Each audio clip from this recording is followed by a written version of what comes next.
yesterday. Okay. Who ate all my chips? Who ate half the bag of chips? I don't know. You don't know? No. It's just you and me that live in this house. The kids are grown and off to college. Who ate the chips? How would I know? How would you know? Yeah. How would you not know who ate the chips? Well, what kind are those anyway? The cauliflower tortilla chips. Are those the healthy kind? These are the healthy kind, and the bag is like halfway gone or over halfway gone. Those are the kind you like, right? Yeah. I think you lost count. Thomas, I haven't been home to eat the chips. I've been working. I did not eat the chips. Why don't you just admit that you ate the bag of chips? It's okay. If you ate the chips, just say you ate the chips. I like barbecue. Those are not. I think you lost count. Come on, honey. Just admit you ate the chips. I mean, I haven't been here. It's just me and you in the house. Just admit you ate the chips. I don't like those chips. Come on, Thomas. Barbecue. Can you say barbecue? Okay, honey. It's okay. It's okay. It's not worth the effort. It's not worth it. Okay, you didn't eat the chips, right? That's right. Okay. Okay, I love you anyway. Really? Oh, so sweet. Oh, by the way, the chicken noodle soup is out of sight. Hello, this is Dr. Dwan Reed with the Mind, Body, and Soul Experience coming to you from Houston, Texas. My topic for today is you don't have to be right. Is it important to be right or to have a right relationship? I'm a licensed psychotherapist specializing in individual, couple therapy, anxiety, depression, and EMDR therapy. I want to share with you 16 reasons why people tend to be argumentative. And I'd love to hear from you as well about any ideas that you have. I want to mention, first of all, that this video is for informational purposes only. If you're in need of additional support, please seek out a licensed therapist in your area.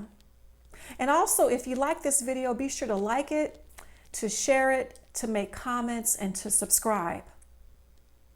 I remember about 15 years ago, my husband and I were on the phone, and I was driving home, and we got into a tit-for-tat, back and forth argument, disagreement about furniture. And that was our custom, to just argue about things, to disagree. We would go back and forth and go on, and it would create a lot of conflict in our relationship. And something hit me right at that moment, and I thought, what does this matter? Why are we arguing about furniture? Who cares? Does it matter that I'm right? Does it matter that he knows that I'm right? What's the purpose of all this?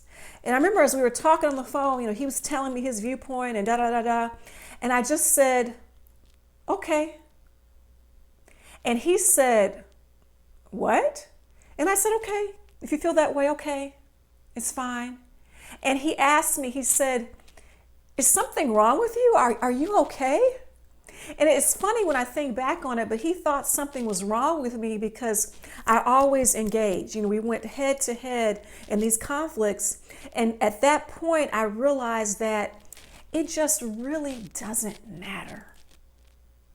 So why do people argue in the first place? Why are some people more argumentative than others?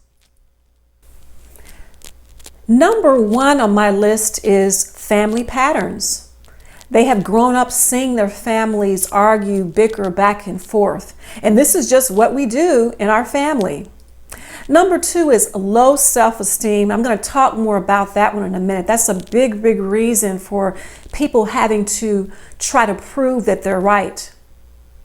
Number three, they grew up in a family where they were made to feel like they had to defend themselves. They were always put on the defensive.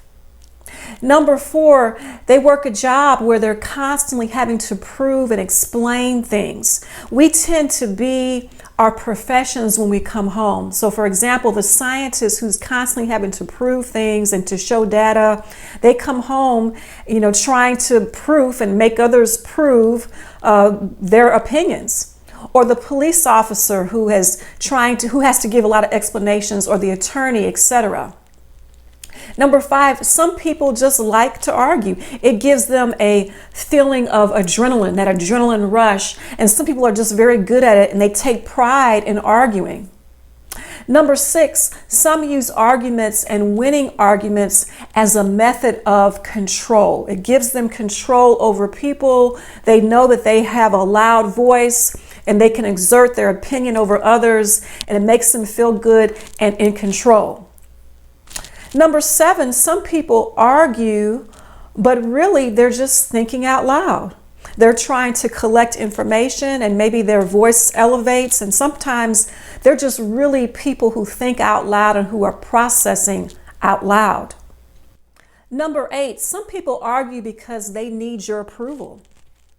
They won't rest until they get your approval because they're not confident in themselves and their own opinion. I'm going to talk about those people in just a minute. Number 9, some people argue because they're trying to gain something that you have. They want to convince you. It's very, very important for them to bring you to their side.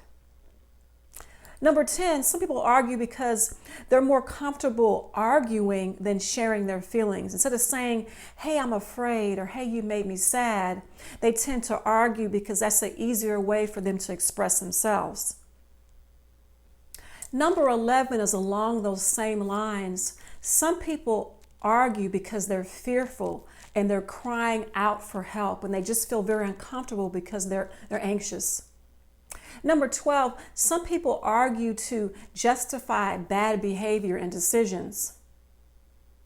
Number 13, some people are just irritable due to depression, anxiety, low testosterone, hormonal issues, and other health issues. Number 14, some people have a heart issue. They have a spiritual conflict. They're dealing with a spiritual battle, which makes them angry and cantankerous. Number 15, some people argue because they want out of the relationship, and they're holding on to bitterness. And arguing and making you unhappy is a way of them trying to get out of the relationship. And lastly, number 16, some people argue because they don't respect your opinion. They don't value your intelligence. They feel as if they are superior. What other reasons can you think of that people argue, that people are argumentative? I'd love to hear those reasons from you below. Please be sure to make a comment below. When we get caught up in the arguing, the tit for tat cycle, it never ends. Fighting and arguing raise our cortisol level, our adrenaline level, which causes stress to the body. It impacts our immune system. And for what? For just merely winning an argument? There's going to be another one right around the corner. When we pull back and we get out of that tit for tat cycle, I've got to be right. If we interrupt it, something is going to change.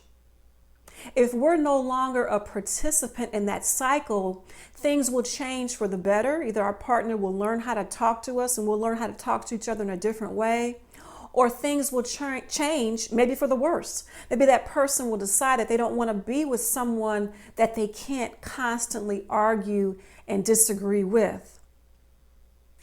If you're a person that feels like you have to be a part of this tit for tat cycle, I want to introduce you to the concept of differentiation.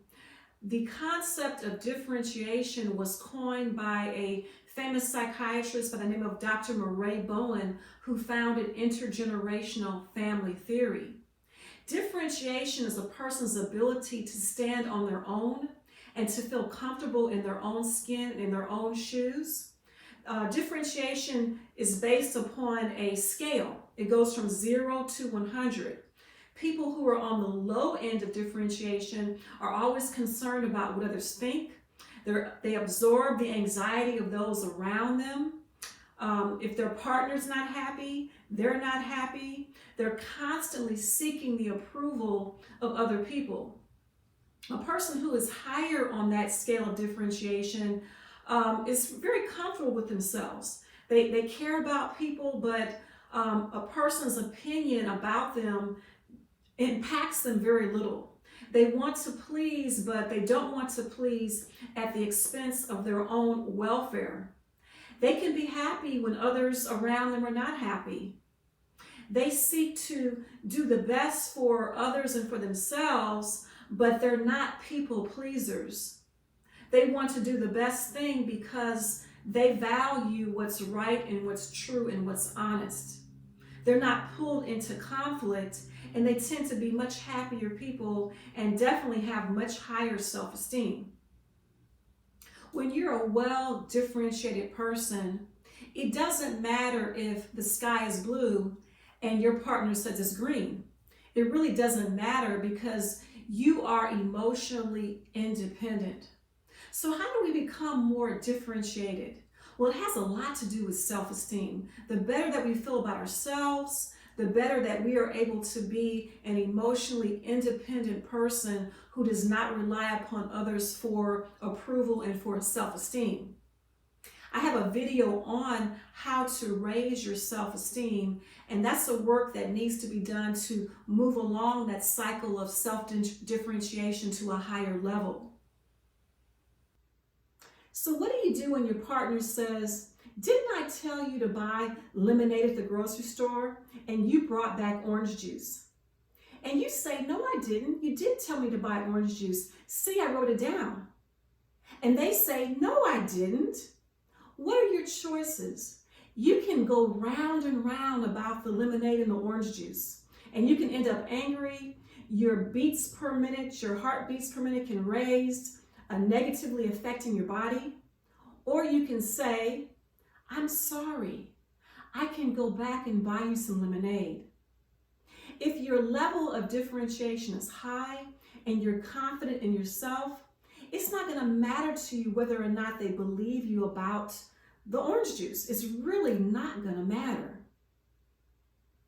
If they persist in being negative, you can remove yourself from the room until they calm down and they're more rational. And then if you choose, you can share how that situation made you feel and set some boundaries with your partner or your spouse with regards to respect. You can set down some communication rules. Sometimes simply changing our part in the interactional pattern is enough. And if that does not help, I suggest that you seek out the help of a licensed therapist in your area. Being a part of that tit-for-tat cycle does nothing to help you or your relationship. It can be very freeing to just say, "Okay," or "I'm sorry. How would you like to do things differently next time? I'm going to work on that." It's important that we maintain our own peace and our own happiness. We can only control ourselves and our part in the cycle. I hope that this video has been helpful to you.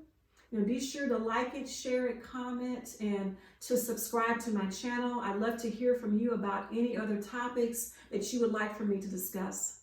Have an awesome day.